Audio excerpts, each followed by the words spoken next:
మౌనిగా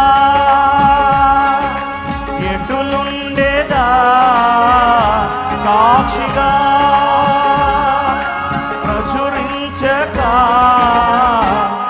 నా తుది శ్వాస వరకు నీ చెంత చేరే వరకు. Praise the Lord, everyone. Greetings to you all in the name of our Lord and Savior Jesus Christ. నా పేరు దీపిక, మా హస్బెండ్ ఉదయ్ కుమార్ అండ్ మా పాప క్యాథరిన్ జమీమా. మేము లాస్ట్ 5 years నుంచి లైఫ్ టెంపుల్ మెంబర్స్గా వస్తున్నాము. అండ్ దేవుని కృప వలన వాలంటీర్స్గా కూడా దేవుని పరిచర్యలో ఉండడానికి మాకు ఆశర్ అన్న ఇచ్చిన ఛాన్స్ని బట్టి దేవునికి వందనాలు. ఆశర్ అన్న మెసేజెస్ వల్ల, మంత్లీ వాగ్దానాలు, క్యాలెండర్ వాక్యాల వల్ల అండ్ అన్న చేసే ప్రేయర్స్ వల్ల మా లైఫ్లో చాలా మిరాకిల్స్ అనుభవించాము. అండ్ రీసెంట్గా జరిగిన ఒక ఇన్సిడెంట్ మీతో షేర్ చేసుకోవాలనుకుంటున్నాను.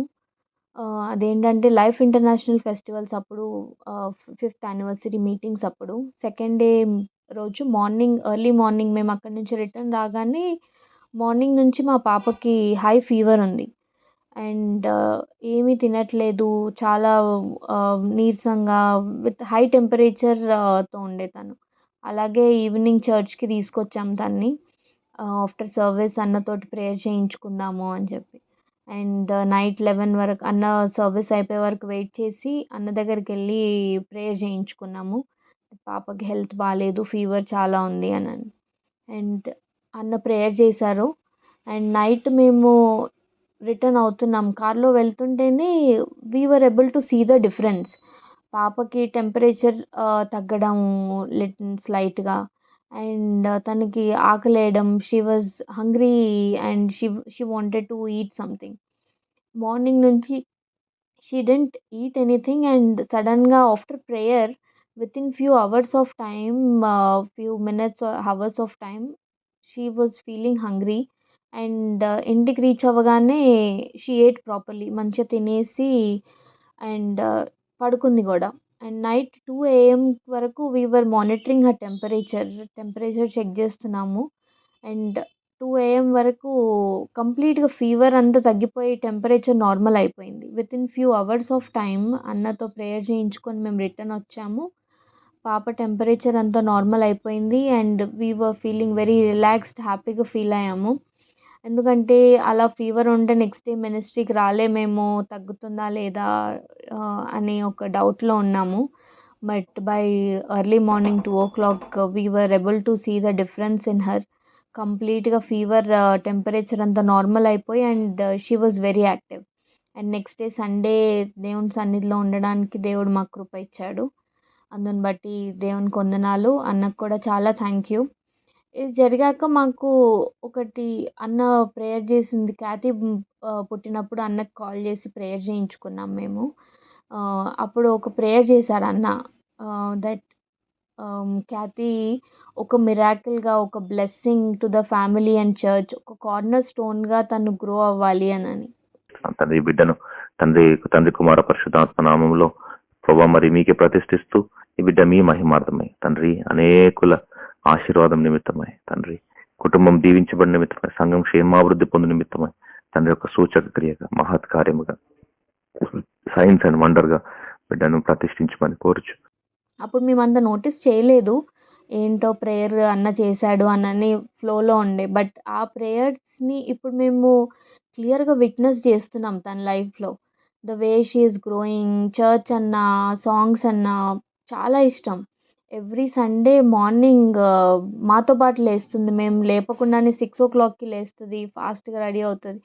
And compare to all days in the week, Sunday she is very active. ఒక ఏడవడం కానీ ఏమీ ఉండదు. She is very active. She want to spend her time, most of the time in the church. And that is the true blessing to us. అన్న చేసిన prayer తను పుట్టినప్పుడు, ఆ ప్రేయర్ ఇప్పుడు మేము తన లైఫ్లో విట్నెస్ చేస్తున్నాము. And that is the biggest blessing to us in our life. పాప మంచి సంఘంలో గ్రో అవుతుంది అని, ఇలాగే ఆశర్ అన్న మెసేజెస్, సాంగ్స్ వల్ల చాలా మిరాకిల్స్ జరిగాయి మా ఫ్యామిలీలో, in our careers, in our family, everything. We were able to see a clear difference in our lives. And for all of that, I am very thankful to God. for giving us such a good fellowship, where we can depend on Asher Anna for any of our prayer requests. Anytime we can reach out to him. ఏ టైంలో అడిగినా he always prays for us. He is always there for us. Thank you so much, Asher Anna. Thank you everyone for giving us ఈ chance ఇచ్చినందుకు. Please keep us in your prayers. Life temple family అందరికీ and Ussher అన్నకి wishing you all blessed Joy and prosperous new year, 5th anniversary new year. Thank you.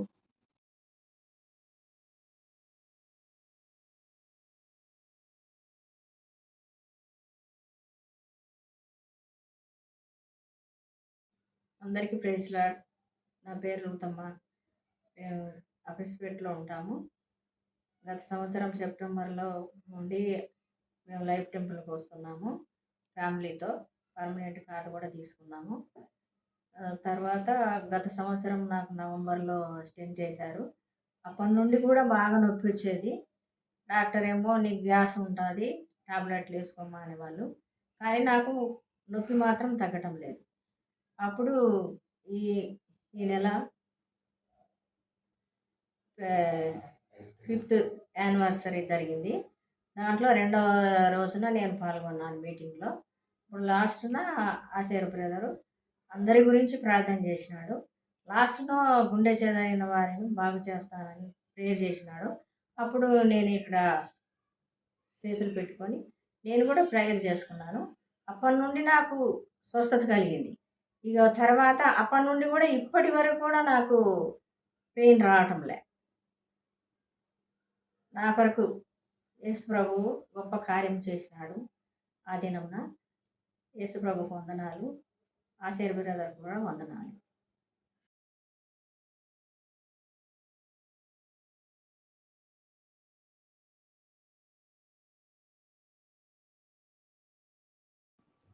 Praise the Lord. నా పేరు ప్రసన్న భారతి. నా జీవితంలో దేవుడు చేసిన కొన్ని ప్రాముఖ్యమైన సంగతులు పంచుకోవాలని ఆశపడుచున్నాను. నేను 2023లో హైదరాబాద్కి వచ్చాను. ఒక అన్న ద్వారా నేను మా ఫ్రెండ్ లైఫ్ టెంపుల్కి మేలో వచ్చాము. కొన్ని రీజన్స్ వల్ల నేను జాబ్ చేంజ్ అవుదామని అనుకున్నాను. బట్ అది డెసిషన్ టైం. ఇది కరెక్ట్ టైమా కాదా జాబ్ చేంజ్ అవ్వడానికి నేను భయపడుతూ ఉన్నాను. ఆ టైంలో ఆశరణ వాక్యం ద్వారా దేవుడు నాతో మాట్లాడాడు. అందరికీ అది కరువు సమయం అయి ఉండొచ్చు, బట్ సార్యపతి విధవరాలకు మాత్రం సమృద్ధి అని. అండ్ ఇంకో వర్స్ ఆశ్చర్యకార్యములు చేయి దేవుడు అని. ఈ 2 వర్సెస్ని ఎత్తిపట్టి ప్రార్థించాను. ఆశ్చర్యకరంగా నా ప్రజెంట్ శాలరీకి మోర్ దెన్ 300% హైక్తో దేవుడు నాకు ప్రొడక్ట్ బేస్డ్ కంపెనీలో జాబ్ని దయచేశాడు. Glory to God. నా సెకండ్ సాక్ష్యం ఏంటంటే, నేను లైఫ్ టెంపుల్ బాప్తిసం తీసుకున్నాను. నా life before and after life temple అని చెప్పొచ్చు. ఆశ్చర్యన మెసేజెస్ ద్వారా దేవుని మీద చాలా ప్రేమ పెరిగింది. ఏ సిచ్యుయేషన్లో అయినా దేవుని నేను ఇష్టంగా ఆరాధించగలుగుతున్నాను. ఏదైనా ప్రాబ్లం వస్తే వాక్యానుసారంగా ఆ ప్రాబ్లమ్ని ఎలా సాల్వ్ చేసుకోవాలో తెలుసుకున్నాను. అండ్ స్పిరిచువల్గా ఆశరణ వాక్యం ద్వారా చాలా బలపరచబడుతున్నాను. అండ్ నా థర్డ్ సాక్ష్యం, మా అమ్మమ్మకి 65 years ఏజ్. ఈ ఏజ్లో ఆమెకు బ్లీడింగ్ అవుతుందని డాక్టర్స్ దగ్గర చూపించాము. వాళ్ళు there may be a chances for cancer అని క్యాన్సర్ టెస్ట్ చేయాలని అన్నారు. మా ఫ్యామిలీ మేము చాలా భయపడ్డాము. నేను లైఫ్ టెంపుల్కి ప్రేయర్ రిక్వెస్ట్ సెండ్ చేశాను. ఆశ్చర్యకరంగా రిపోర్ట్స్ అన్నీ నార్మల్గా వచ్చాయి. Thank you so much for all your prayers and all glory to God. ఈ చిన్న సాక్ష్యం దేవుడు దీవించునుగాక. ఆమేన్.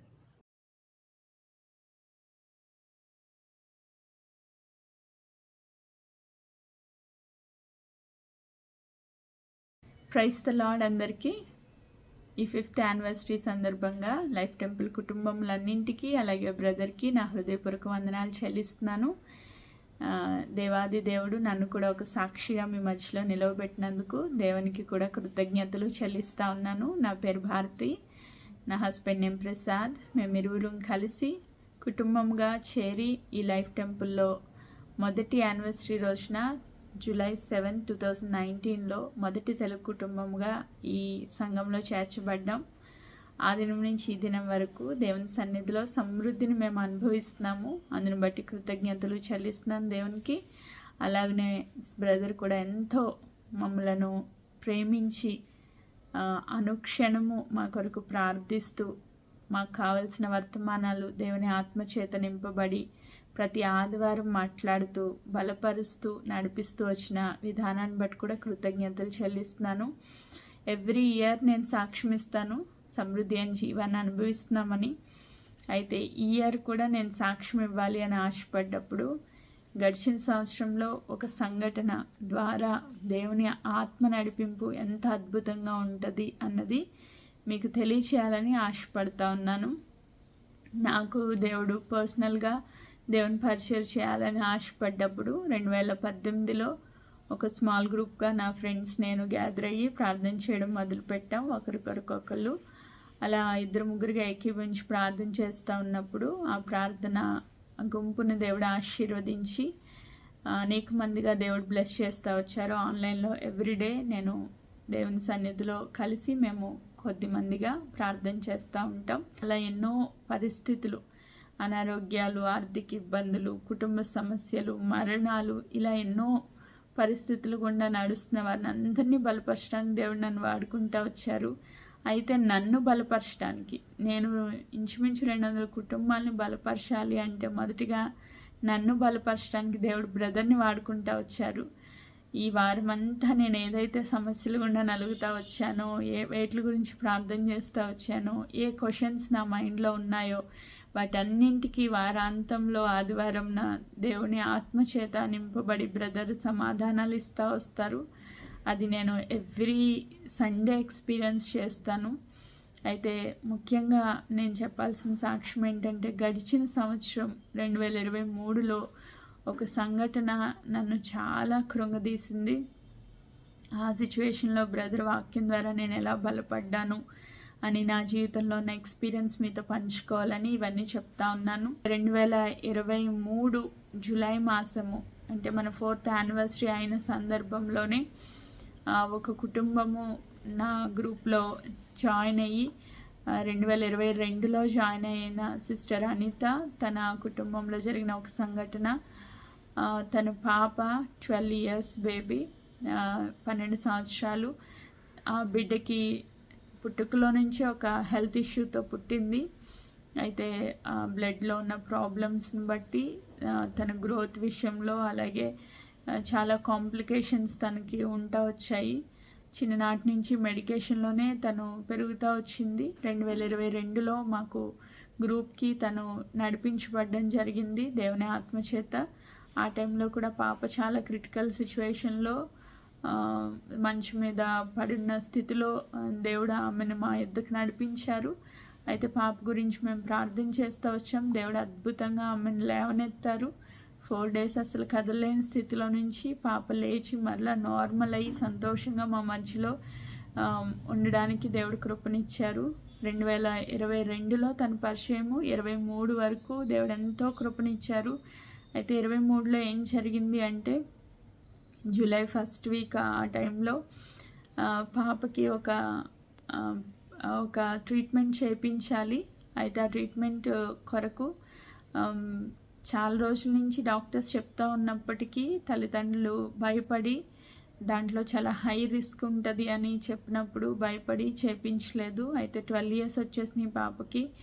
తర్వాత ఎప్పుడైనా ఏదైనా ప్రాబ్లం అయితే పాప ప్యారలైజ్ అయిపోద్ది, ఇంకా బెడ్ మీద పడితే లేచే పరిస్థితి లేదు, మీరు డెసిషన్ తీసుకోండి, ఈ యొక్క ట్రీట్మెంట్ అయితే తప్ప బిడ్డ మరలా తిరిగి నార్మల్ అవ్వదు, ఈ ట్రీట్మెంట్ చేయకపోయినా ప్రాబ్లమే, చేసిన ప్రాబ్లమే అని డాక్టర్స్ చెప్తా వచ్చారు.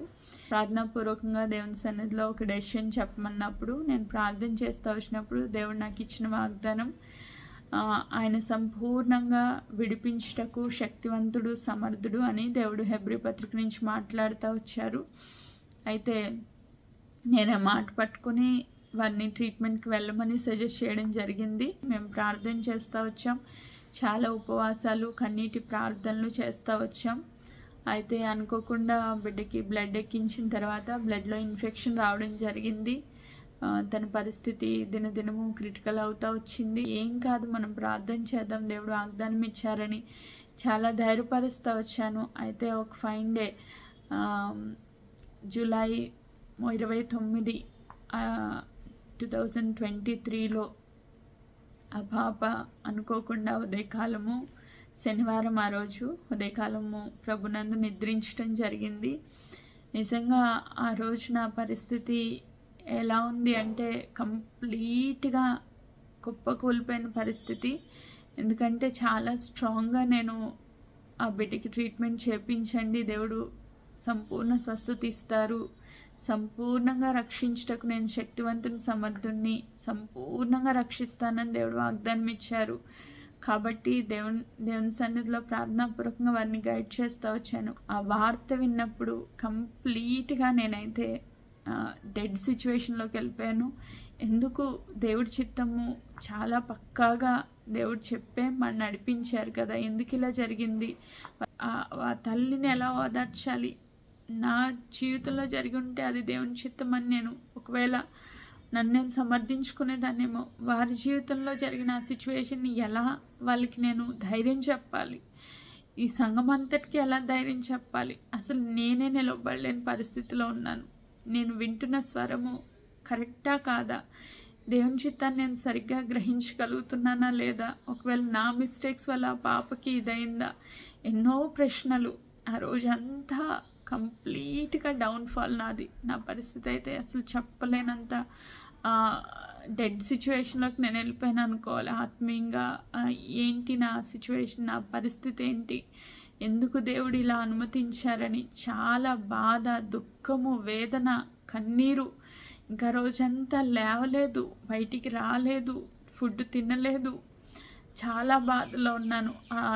నెక్స్ట్ డే సండే వచ్చింది, జూలై 30 సండే రోజున 2023 నేను దేవుని మందిరానికి వచ్చాను. ఎలాంటి సిచ్యువేషన్లో వచ్చానంటే, దేవా ఈరోజు నాతో మీరు మాట్లాడాలి, లేకపోతే నా వల్ల కాదు, నేను సంఘం ఎదుట తల ఎత్తుకోలేని పరిస్థితుల్లో ఉన్నాను, ఏమని నీ గురించి నేను ప్రకటించగలను అని ఎంతో దుఃఖంతో నేను దేవుని మందిరానికి రావడం జరిగింది. ఆ రోజు నిజంగా మర్చిపోలేను. బ్రదర్ చెప్పిన వాక్యము ద్వారా నన్ను దేవుడు ఎలా దర్శించారో అసలు నేను వివరించలేను. దేవుడు ఎంత సూటిగా స్పష్టంగా మాట్లాడుతూ వచ్చారు. ఇదిగో నేను ఒక నూతన క్రియ చేస్తున్నాను, నువ్వు దాన్ని ఆలోచించవా అని మొదలుపెట్టి, ఎందుకు దుఃఖిస్తున్నావు, ఎంతకాలం ఏడుస్తావని ప్రశ్నల వెంబడి ప్రశ్నలు దేవుడు నన్ను అడుగుతూ వచ్చారు సూటిగా స్పష్టంగా. శీర్షిక నీవెంత కాలము దుఃఖింతువు. 1 సమూయేలు 16వ అధ్యాయము 1వ వచనంలో 3వ భాగంలో దేవుడు సమూయేలుతో మాట్లాడుతున్న మాట, నీవెంత కాలము, నా వెనకాల రిపీట్ చేయండి, నీవెంత కాలము దుఃఖింతువు. మళ్ళీ ఒకసారి, నీవెంత కాలము దుఃఖింతువు. ఇంగ్లీష్లో హౌ లాంగ్ విల్ యూ వీప్, ఎందుకు ఇంతకాలం ఏడుస్తావు.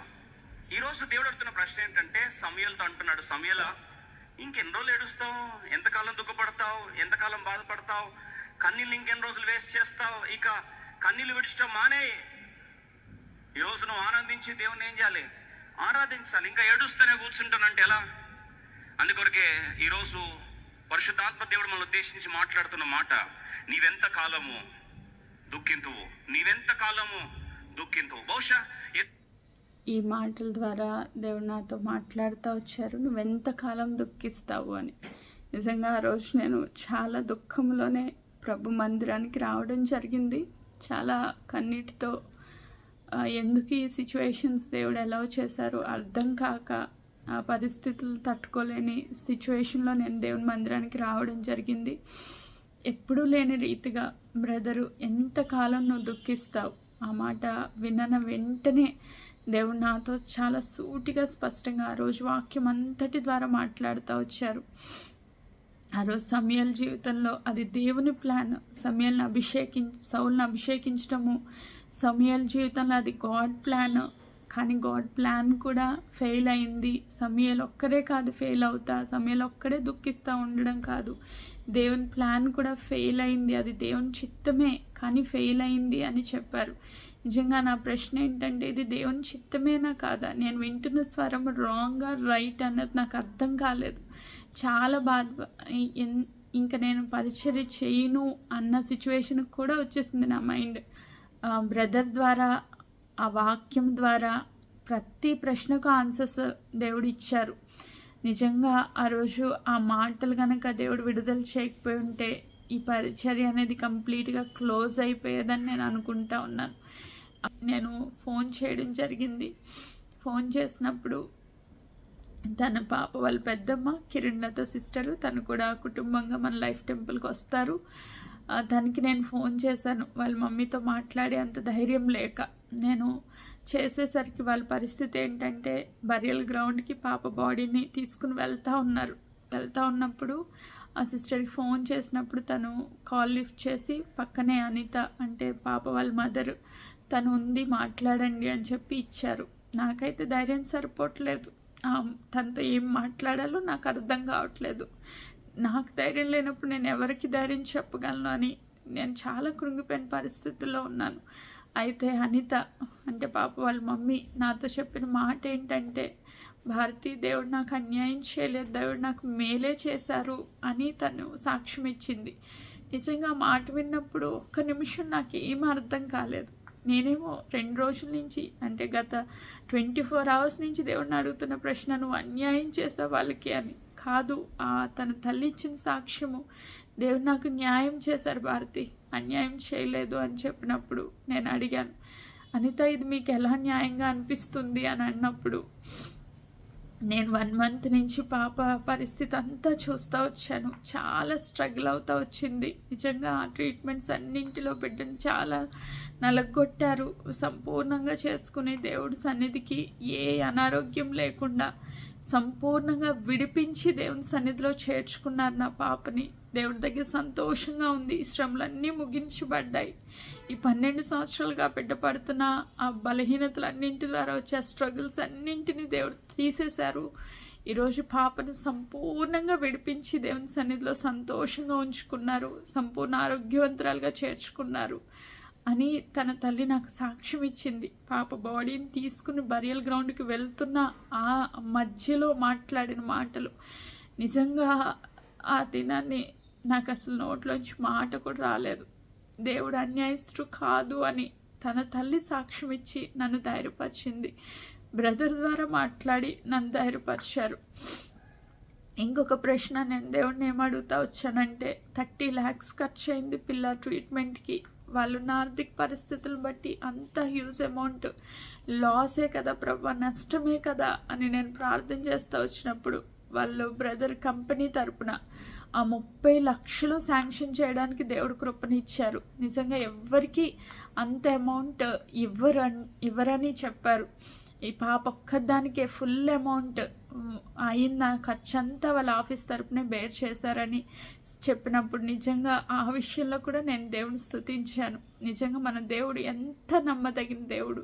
ఏ సిచ్యువేషన్లో అన్యాయం అయితే చేయరు, న్యాయం మాత్రమే చేస్తారని మరొకసారి ఈ సంఘటన ద్వారా నేను రుచి చూచి దేవుడిని ఎరిగి ఉన్నానని మీ మధ్యలో సాక్ష్యం ఇస్తున్నాను. ఆ తర్వాత కంటిన్యూస్గా దావీదు యొక్క ఆశీర్వాదం గురించి, ఆ ప్లాన్ బి ఎలా సక్సెస్ చేయాలని దేవుడు ఉద్దేశించారన్న దాని గురించి కంటిన్యూస్గా 2-3 weeks బ్రదర్ అది సీరియస్గా తీసుకుని చెప్తా ఉన్నప్పుడు నిజంగా నేను చాలా ధైర్యపరచబడ్డాను, బలపరచబడ్డాను. ఆ తర్వాత చాలా మరణాలు నేను చూడడం జరిగింది, వారిని ధైర్యపరచడం జరిగింది. ఎన్నో పరిస్థితులు, పరిచర్య అంటే మాటలు కాదు, చాలా స్ట్రగుల్స్ ఉంటాయి అని నేను ఎక్స్పీరియన్స్తో తెలుసుకున్నాను. కానీ బ్రదర్ నిజంగా ఎంతో ఒత్తిడి, ఎంతో భారభరితమైన పరిచర్య, ఎంతో ఒత్తిడి ఉంటుంది. మానసికంగా చాలా ఒత్తిడి ఉంటుంది, శారీరకంగా నలుగుడు ఉంటుంది, నిద్రలేని రాత్రులు ఉంటాయి. ఇన్ని బేర్ చేసుకుంటూ ఇన్ని పరిస్థితుల్లో ఆదివారము ఎంతమంది వస్తే అంతమందికి సమృద్ధి అయిన వాక్యాన్ని ఇవ్వాలి, వారి కృంగిన వారిని లేవనెత్తబడాలి, బలహీనలు బలపరచబడాలి, దేవుని ఆశీర్వాదం పొందుకోవాలని బ్రదర్ ఎంతో ఉపవాసాలతో కనిపెట్టి ప్రార్థన చేసి ప్రార్థనాపూర్వకంగా సిద్ధపడి ఈ వాక్యాన్ని మనకు అందిస్తూ ఉన్నారు.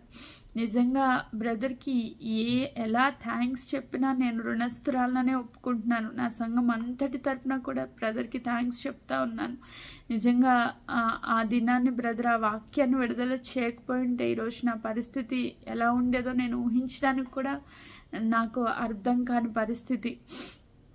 అయితే సంవత్సరం అంతా పోషించి ఈ 5 సంవత్సరాల నుంచి నన్ను సమృద్ధిగా పోషించిన దేవాది దేవునికి నా హృదయపూర్వక వందనాలు. అలాగే బ్రదర్కి మరి ఈ సాక్ష్యం ద్వారా తప్ప ఇంకే విధంగానూ ఆ బ్రదర్కి నేను రుణం తీర్చుకోలేనని ఒప్పుకుంటూ సంఘపక్షముగా నా పక్షముగా నాకు ఇచ్చిన పరిచర్య పక్షముగా బ్రదర్కి అలాగే దేవాది దేవునికి కూడా నా హృదయపూర్వక వందనాలు చెల్లిస్తూ thank you so much. Praise the Lord. దేవుడి సాక్ష్యాన్ని ముద్రించునుగాక. ఆమెన్.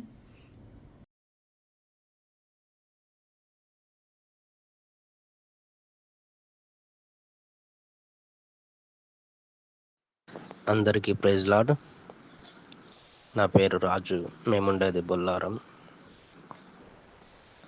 మా సెకండ్ పాప వర్షిని తలనొప్పి, జ్వరము, కడుపు నొప్పితో బాధపడుతున్నది. ఆ రోజు మేము హాస్పిటల్ తీసుకెళ్ళాము. డాక్టర్ చూసి స్టమక్ పెయిన్ కదా, ఒకసారి స్కాన్ చేద్దామని చెప్పాడు. స్కాన్ చేసి సరే సార్ చూడండి అంటే స్కాన్ చేపిస్తే అది అపెండిక్స్ అని తేలింది. రిపోర్ట్ చూసిన సారు వెంటనే ఆపరేషన్ చేయాలి, లేదంటే పరిస్థితి బాగుండదు, పాపను కాపాడుకోవాలని చెప్పాడు. సరే సార్ మాకు తెలియదు ఎక్కడ ఏ హాస్పిటల్ వెళ్ళాలన్నప్పుడు, సరే నేను రెఫర్ చేస్తాను, నాకు తెలిసిన సార్ ఉన్నాడు, మెడికవర్ హాస్పిటల్ హైటెక్ సిటీ వెళ్ళండి అని చెప్పాడు. అప్పుడు మేము బయలుదేరినాం. రాత్రి 10:35 మేము బయలుదేరాము. మార్గంలో వెళ్తున్నప్పుడు పాపకి పెయిన్ వచ్చినప్పుడల్లా ఏడుస్తూ వస్తుంది. మేము భయపడుతూ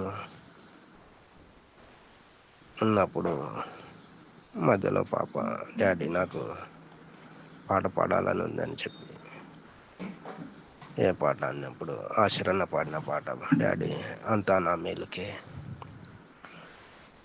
అని చెప్పినప్పుడు సరే డాడీ పాడదామని బండి పక్కన ఆపి మేము పాడుతూ వచ్చాం. మొదటి చరణం పాడినప్పుడు కన్నీళ్ళే పానములైన, కఠిన దుఃఖ బాధలైన, స్థితిగతులే మారిన, అవకాశం చేజారిన, మారదు యేసు ప్రేమ, నిత్యుడైన తండ్రి ప్రేమని పాడుతూ వచ్చినప్పుడు మాకు బాధ, వేదన. అలాంటి స్థితిలో మమ్మల్ని పాప ఆదరిస్తూ పాట ద్వారా దేవుడు మమ్మలను కనికరించాడు. తర్వాత హాస్పిటల్ దగ్గరలో ఉంది, వెళ్దామని చెప్పినప్పుడు తిరిగి వెళ్తూ వచ్చాం. హాస్పిటల్ వెళ్ళేసరికి 11:45 అయింది. ఆ సమయంలో డాక్టర్ వచ్చి చూసి రిపోర్టు, ఇది క్రిటికల్ పరిస్థితి, వెంటనే ఆపరేషన్ చేయాలి, లేదంటే పరిస్థితి బాగుండదని చెప్పినప్పుడు ఓకే సార్ అంటే మీరు సైన్ చేస్తేనే నేను ముందుకెళ్తాం, లేదంటే మా వల్ల కాదన్నప్పుడు సరే సార్ అని దేవుడి మీద భారం వేసి సరే సార్ అని సైన్ చేస్తూ వచ్చాను. అప్పుడు ఆపరేషన్ థియేటర్లోకి తీసుకెళ్లారు. అబ్జర్వేషన్లో పెట్టి ఉదయం ఆపరేషన్ చేస్తామని చెప్పారు. సరే అని చెప్పాను. ఆ రోజు ఉదయం 5వ తారీఖు 11వ నెల 2023 నాడు, అది సండే. ఆ రోజు ఉదయం పాపను ఆపరేషన్ థియేటర్లోకి తీసుకెళ్లారు. నేను వచ్చి బెడ్ దగ్గర కూర్చొని ప్రభు దగ్గర మొరపెట్టినప్పుడు ప్రభు నాతో మాట్లాడుతూ వచ్చాడు. వచ్చి నేను ఫోన్ ఓపెన్ చేసినప్పుడు ఆశీర్ణ వాక్యం చెబుతూ వచ్చాడు. మనో గురించి చెప్తూ ఉన్నాడు. గొప్ప కార్యములు చేయి దేవుడని చెప్పినప్పుడు అది న్యాయాధిపతులు 13వ అధ్యాయము 18-19 వచనం చెప్పినప్పుడు ఆశ్చర్య కార్యములు చేస్తే దేవుడు ఎట్లయినా మా పాపకు చేస్తాడని, దేవుడు నాతో మాట్లాడాడని పూర్తిగా విశ్వసించి నమ్మాను. అలాగే వాక్యం కంటిన్యూ లైవ్లో వింటూ ఉన్నాను. అప్పుడు డాక్టర్ వచ్చాడు. ఆపరేషన్ థియేటర్లోంచి వచ్చి నేను బెడ్ దగ్గర కూర్చున్నాను. నా దగ్గరికి వచ్చాడు. వచ్చి ఆపరేషన్ సక్సెస్ అయింది, 1 అవర్ తర్వాత వెళ్ళి చూడొచ్చు, అప్పటి వరకు అబ్రేషన్లో ఉంటుంది, తర్వాత మీరు వెళ్ళి చూడండి అని చెప్పినప్పుడు సరే అని సార్కు చెప్పాము. వెళ్ళిపోయాక లైవ్ కంటిన్యూ వింటూ వచ్చాను. ఆ అద్భుతం గురించే చెప్తూ వచ్చాడు సిగరెట్. అవును, దేవుడు మా ఎడల చేస్తున్న అద్భుత కార్యం గొప్పదని నమ్మి దేవునికి వందనాలు చెప్పి తర్వాత పాపను వార్డులోకి షిఫ్ట్ చేశారు. అది మేము మాట్లాడుకున్నది 3 days ప్యాకేజ్. దాంట్లో డబుల్ బెడ్ ఉండాలి. దేవుణ్ణి అడిగినప్పుడు డాక్టర్ ద్వారా మాట్లాడి వద్దు, మీరు సింగిల్ రూమ్లోనే ఉండండి, సింగిల్ బెడ్డే పంపియండి అని అక్కడ స్టాఫ్ నర్సులకు చెప్తూ వచ్చాడు. వాళ్ళు నర్సులకి ఇట్లా లైఫ్ టెంపుల్ వచ్చేవారే. అక్కడ 3 సిస్టర్లు ఉన్నారు.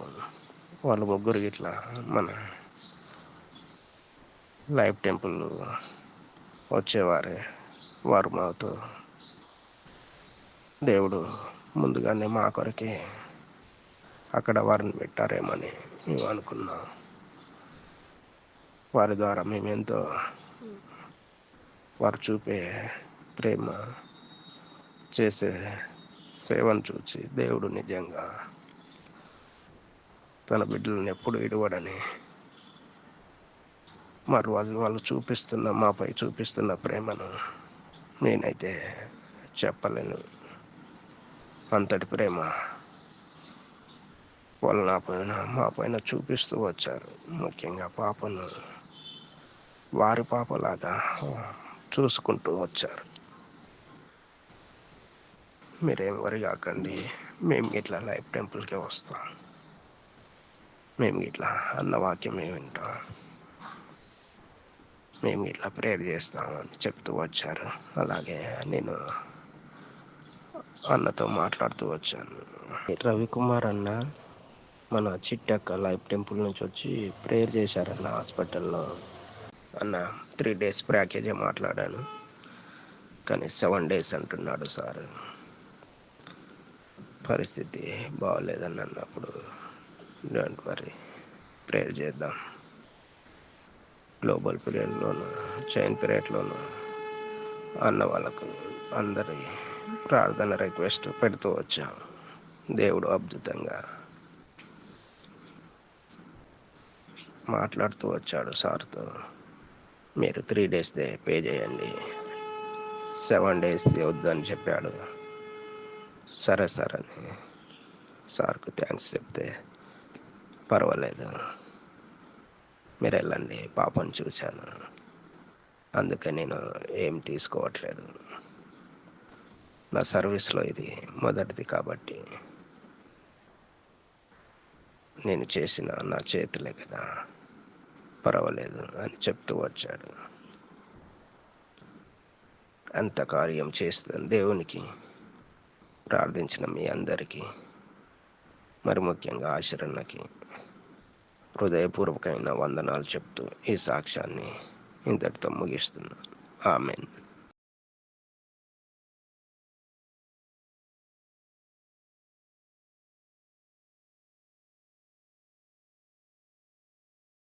అందరికీ ప్రైజ్ ది లార్డ్ అండి. నేను 2022లో ఐటీ జాబ్ చేయడానికి హైదరాబాద్ వచ్చి ఉన్నాను 2 సంవత్సరాల క్రితం. అప్పటి నుంచి నేను కోచింగ్ తీసుకుంటూ ఉన్నాను. అయితే నేను ఇక్కడ హైదరాబాద్కి వచ్చినప్పుడే కోచింగ్లో జాయిన్ అవ్వకముందే దేవుడు నాకు ఒక కంపెనీని చూపించారు ఉద్యోగం చేయడానికి. నేను డేటా సైన్స్ కోచింగ్ తీసుకోవడానికి వచ్చి డేటా అనలిస్ట్గా అదే కంపెనీలో ఉద్యోగం సంపాదించుకోగలిగాను. అయితే వాళ్ళు 6 నెలలు నాతో ఇంటర్న్షిప్ చేయించుకున్నారు. తర్వాత పెయిడ్ ఇంటర్న్షిప్ ఇస్తామని అన్నప్పుడు నేను ఈ 1.5 yearలో చర్చ్ ఎక్కడ వెళ్ళేదాన్ని కాదు. నాకు ప్రేరేపణ ఇచ్చారు, చర్చికి వెళ్ళాలి కదా, ఆరాధించాలి కదా దేవుణ్ణి అని చెప్పి ప్రేరేపణ ఇచ్చినప్పుడు నేను లోబడి నేను లైఫ్ టెంపుల్కి వచ్చాను. ఆ రోజు సండే నెక్స్ట్ డే మండేకి నాకు జీతం పడాలి. అయితే నేను ప్రేయర్ చేసుకుంటున్నాను, దేవా నేను కష్టపడి ఉద్యోగం చేశాను, నాకు కనీసం వాళ్ళు ఇస్తానన్నది ఇచ్చేలా చేయండి అని ప్రార్థన చేసుకున్నప్పుడు 15,000 ఇస్తామన్న వాళ్ళు నాకు 20,000 ఇచ్చారు. నేను ఊహించిన దానికంటే అడిగిన దానికంటే అత్యధికంగా ఇస్తానని సెలవిచ్చినట్లుగా నిజంగా అదే జరిగింది నా జీవితంలో. ఈ ఇయర్ చేసిన వాగ్దానం బట్టి జనవరిలో ఆన్బోర్డింగ్ కూడా అయ్యింది. అదేవిధంగా మార్చ్లో వీసా ఇంటర్వ్యూకి వెళ్ళాను. యాక్చువల్గా మా తమ్ముడు అక్కడ ఎంఎస్ చేసి గ్రాడ్యుయేషన్ కోసం అని అప్లై చేసాం నేను మమ్మీ. సహోదరులకి వీసా అంత తొందరగా ఇవ్వరు, అది కూడా ఐటీ జాబ్ చేసే వాళ్ళకి. చాలా మందికి రిజెక్ట్ అయిపోతాయి. కానీ నేను ఒకటే ప్రార్థన చేసుకుని, దేవా కష్టపడి సంపాదించిన డబ్బు పని పూనుకున్నాము, దీన్ని తర్వాత నువ్వు నడిపించేది నువ్వే అని హగ్గై 2:4లో ఉన్నట్టుగా నేను ఆ వాగ్దానం ఎత్తి ప్రార్థన చేసుకోవడం ప్రారంభించాను. వీసా ఇంటర్వ్యూ ముందు రోజు కూడా మమ్మీకి దేవుడు యెహోవా కార్యం చేయగా దాన్ని త్రిప్పివేయగలవాడెవడో అని వాగ్దానం వచ్చింది. ఆ వాగ్దానాలే మేము ఎత్తి ప్రార్థన చేసినప్పుడు ఈ కార్యం ఖచ్చితంగా యెహోవా దేవుడే చేశారు తన జీవితంలో అని చెప్పుకోవాలి, నీకు మహిమార్థంగా ఉండాలని నేను ప్రార్థన చేసుకున్నాను. నిజంగా అలానే ఆయన మహిమార్థం నాకు మమ్మీకి ఇద్దరికి వీసా అప్రూవ్ అయ్యేలా చేశారు. 2022లో బీటెక్ కంప్లీట్ చేసిన తర్వాత 8 సంవత్సరాలు బీటెక్ కంప్లీట్ చేయడానికి, 14 నుంచి 22 అంటే ఎవ్వరూ ఇంట్రెస్ట్ చూపించారు జాబ్ ఇవ్వడానికి. కానీ అద్భుత రీతిలో దేవుడు నాకు జాబ్ ఇచ్చారు. ఈ లోకానుసారంగానే కాదు, నాకు అజ్ఞానంలో బ్రతుకుతున్న నన్ను వెలుగులోనికి నడిపించారు. నీ చీకటిని వెలుగుగా చేస్తానని వాగ్దానం చేసిన దేవుడు ఆయనే వెలుగు. ఆయనలోకి నన్ను నడిపించారు, సత్యంలోకి నన్ను నడిపించారు, నాకు సాల్వేషన్ ఇచ్చారు, నాకు రక్షణ ఇచ్చారు, జ్ఞానం ఇచ్చారు. అంతకంటే నేను ఎక్కువ ఏం అడగలేను దేవుడిని.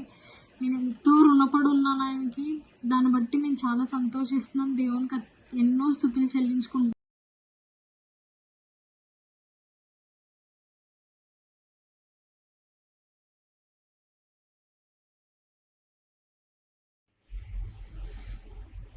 దేవుని ఘనమైన నామంలో ఆశీర్వాదకు అలాగే ప్రతి ఒక్కరికి హృదయపూర్వక వందనాలు. నా పేరు సియోను. మా జీవితంలో దేవుడు చేసిన ఒక గొప్ప కార్యాన్ని మీతో పంచుకోవాలని ఆశపడుతున్నాను. మీ అందరికీ తెలిసిందే, ఇదే టైంలో లాస్ట్ ఇయర్ మనం life international festivals abundant life సిటీలో కలిగి ఉన్నాము. అక్కడ 3 days ఉండడానికి నేను ఇంకా అక్క కూడా వచ్చాము. బట్ అమ్మ నాన్న రాలేదు. అమ్మ ఎంతో ఆశపడ్డారు, రావాలి, నేను ఫస్ట్ డే నుంచి పార్టిసిపేట్ చేయాలి అని. కానీ నాన్న 3 days అంటే ఎలో చేయలేదు. అదేవిధంగా నాన్న ఊరు వెళ్ళాల్సింది ఉంది సాటర్డే. సో అమ్మ ఏమనుకున్నారంటే, నాన్న అటు వెళ్ళగానే నేను వర్షిప్ ఫెస్టివల్స్కి రావాలి, కనీసం సెకండ్ డే నుంచి అయినా పార్టిసిపేట్ చేయాలి అని ఆశపడ్డారు. బట్ నెక్స్ట్ డే నాన్న ఊరికి ఆల్మోస్ట్ రెడీ అయిపోయారు, ఇంక వెళ్ళాలి అని అనుకున్నారు. కానీ ఆల్ ఆఫ్ సడన్గా ఏమైందో ఏమో, నేను వెళ్ళను అని చెప్పి గొడవ స్టార్ట్ చేశారు. చాలా అమ్మని ఎంతో ఇబ్బంది పెట్టారండి. ఇంకా అటు నాన్న ఊరు వెళ్ళలేదు, ఇటు అమ్మని కూడా పంపించలేదు అన్నమాట. ఇష్టపడలేదు అసలుకి. వెళ్ళొద్దు, నువ్వు వెళ్ళడానికి నాకు ఇష్టం లేదు అనేసి చెప్పారు. మేము ఆల్రెడీ ఫెస్టివల్స్లో అక్కడ వర్షిప్ ఫెస్టివల్స్లో ఉన్నాము. అమ్మ కోసం వెయిట్ చేస్తున్నాము. అమ్మ వస్తానన్నది ఏంటి ఇంకా రాలేదు అని చెప్పి ఫోన్ చేసాము. ఫోన్ చేస్తే అమ్మ అన్నది, నాన్న ఇలా గొడవ పడుతున్నాడు ఏమైందో అని చెప్పి అమ్మ ఏడ్చారు. నేను రాలేకపోతున్నాను అని చెప్పి ఏడ్చారు. మేము ఇంకా, ప్రభువా అమ్మని సన్నిధిలో కనిపించడం నీకు ఇష్టం లేదా? మేమంతా కుటుంబంగా ఆరాధించాలనుకున్నాం ప్రభువా అని చెప్పి ఎంతో ఏడ్చాము. ఏడ్చి ప్రార్థన చేశాము.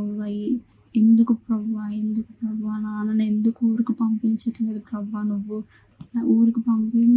ఊరికి వెళ్ళాల్సిన మనిషి ఎందుకు వెళ్ళట్లేదు ప్రభువా? అయా కాపాడండి, అమ్మను పంపించండి అని చెప్పి ప్రార్థించాము. దేవుని కృపలో నాన్న కనీసం అమ్మని సండే పంపించడానికైనా ఇష్టపడ్డారు. నేను అమ్మ అక్క దేవుని సన్నిధిలో ఎంతో ఆనందించామండి. ఆ లాస్ట్ డే వర్షిప్ అంతా అయిపోయింది. ఇంకా రిటర్న్ వచ్చే టైంలో సడన్గా మాకు కాల్ వచ్చిందన్నమాట. కాల్ వచ్చింది ఏంటంటే మా డాడీ ట్రావెల్ చేసిన ఆ వెహికల్కి యాక్సిడెంట్ అయింది. చాలా దారుణంగా గాయాలు జరిగాయి. 2 మెంబర్స్ స్పాట్ డెడ్. అసలు ఆ 2 మెంబర్స్లో మా నాన్న బెస్ట్ ఫ్రెండ్ ఉన్నాడు అనమాట. ఇఫ్ గాడ్ కానీ నాన్నని ఊరికి పంపించి ఉంటే, ఊరికి వెళ్ళేలా చేసి ఉంటే ఖచ్చితంగా ఇప్పుడు మా నాన్న సజీవుడిగా ఉండేవారు కాదు, ఖచ్చితంగా చనిపోయేవారు. అప్పుడు మాకు అర్థమైంది, నేను చేయనది మీకు ఇప్పుడు తెలియదు, ఇక మీదట మీరు తెలుసుకొందురు అని మాట దేవుడు మాట్లాడారు. నాన్నకి కూడా దేవుడు నన్ను కాపాడారు అన్న గ్రహింపు ఉంది, కానీ ఇంకా దేవుణ్ణి తెలుసుకోవాలి, దేవునిలోకి రావాలి, మారు మనస్సు అనుభవంలోకి ఇంకా రావడానికి ఇష్టపడట్లేదు. నాన్న మారు మనస్సు నిమిత్తమే మీరందరూ ప్రార్థించండి. మన దేవుడు గొప్ప దేవుడు అండి. ఎంతో మనకి తెలియకుండానే ఆయన మనందరి చుట్టూ మనకి గాయాలు జరగకుండా ఆయన చేతుల్లో ఎత్తి పట్టుకుంటున్న దేవుడు. ఇంకా దేవుడు మా కుటుంబంలో ఇంకా అసలు ఎక్స్పెక్ట్ చేయలేదు. ప్రార్థిస్తుండగానే ఈ సంవత్సరంలోనే ఇంకా ఈ 6 మంత్స్లోనే దేవుడు 2 ఆత్మల్ని రక్షించారు మా కుటుంబంలో. మా పెద్దమ్మని అలాగే మా అక్కని. దీన్ని బట్టి దేవునికి మహిమ కలుగును గాక. మా కొరకు ప్రార్థన చేస్తున్న ఆశీర్వాదాలకి మా హృదయపూర్వక వందనాలు. సమస్త మహిమ ఘనత దేవునికే చెల్లును గాక. ఆమేన్. మౌనిగా ఎటులుండేదా, సాక్షిగా